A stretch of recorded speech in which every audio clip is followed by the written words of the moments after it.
and I am doing a DIY video for you guys today, and it's something that's a lot of fun and something that most of you can do with things that you probably already have in your house. At least that was the case for me. What I'm doing is taking this really boring, simple pair of platform boots that I've actually not used a single time because they're a lot more lightweight and simple than I prefer my boots to be, and converting them into this awesome metallic, sort of futuristic space looking kind of thing. And if you haven't seen that one already, I do have a tutorial where I transform a really old, ragged, worn and torn kind of pair of boots into a more steampunky look with more golden and coppery tones. So I suggest you go check that video out as well if you like these kind of transformation videos. So the boots that I'm transforming are super cheap, really basic, and I just don't wear them, so I thought it'd be fun to transform them a little bit. So let's get started. The very first thing I did was decide what design I wanted for my skull, which is gonna go on the side, and basically I just googled for skull. Initially, I printed two of them so that they mirror each other on the boots, but cutting the intricate details took forever, so I decided to use the same one for both boots. I used this kind of knife and a small pair of detailed scissors to cut out the stencil.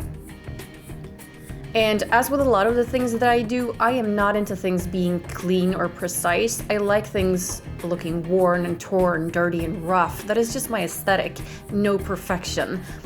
If you want more perfection, for this you can buy pre-made stencils made out of silicone or plastic, and you'll get more precise lines. The product I'm using to give the boots a silver finish is Rub 'n Buff in the shade Silver Leaf, which is a nice cold silver. Rub 'n Buff can be purchased through craft shops or on eBay, for instance. It doesn't cost much and you don't need a lot of product to get results. I use household or toilet paper to press or buff the silver onto the boot, and I want it to be a little blotchy so that some of the black will still show through. I'm gonna start by getting out this tape, which is plastic and adheres okay, but not so much that it ruins the boot or is difficult to get off. I have already completed the first boot, and I will use that to make sure I tape equally on the other boot.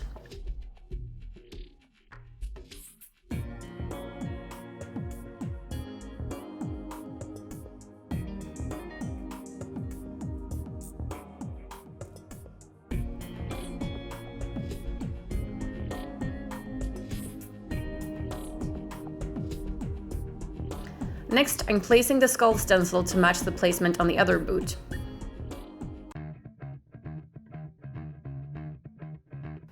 Alright, the tape and stencil are now in place, and it's time to start rubbing and buffing.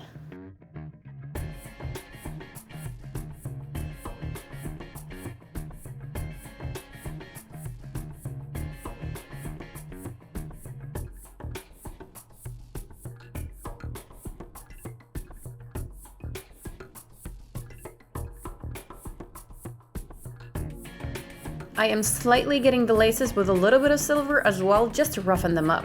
And the zipper, because it looks really cool.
For the platform, I just kind of dab what is left over on the top and bottom layers and leave the middle layer in black, but you just adapt to whatever boots or shoes you're working on.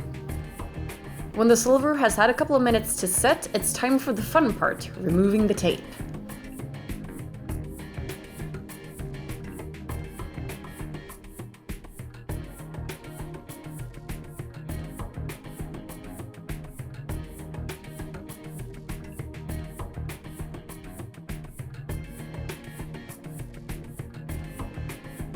For the accessorizing, I'm starting off by adding some spikes, 3 at the front and 2 above the skull.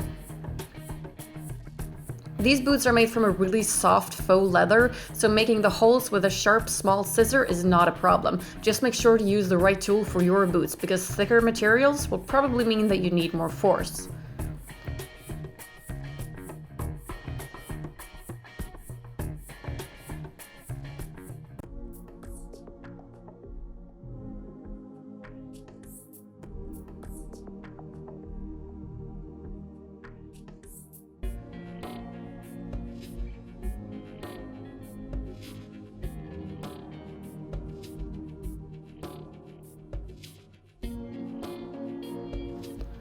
I will also be using a spike to attach this metal flower to the bottom of the laces at the front, and all the little detail pieces you see me use in this video were purchased through eBay.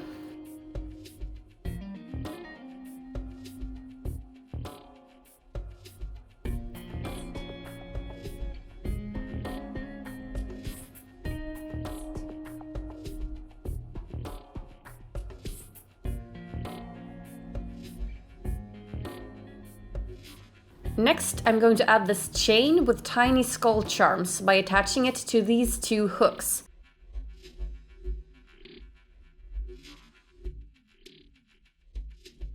I use 2 tiny crafts pliers for this, first attaching the hooks and then using the pliers to open up the top link of the chain, sliding it into the hook and closing it back up again.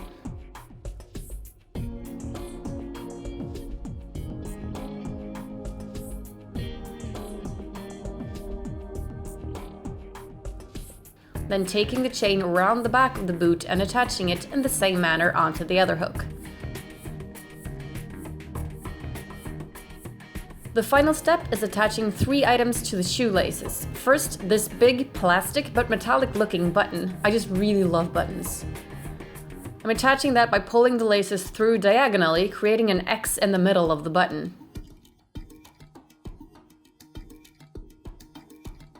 Then I'm adding these 2 plastic, but again metallic looking, buckles to the bunny ears of the laces as I tie them.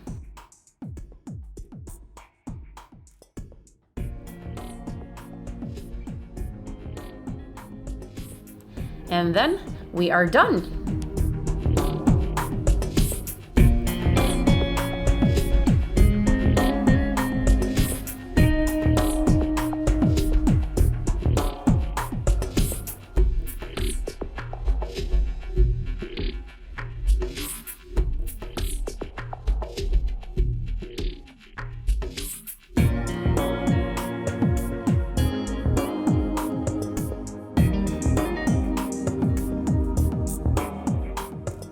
That is it for this video. I hope you guys enjoy these DIY videos because I know I do, and I plan to make more in the future for you. So I'll see you next time. Thanks for watching.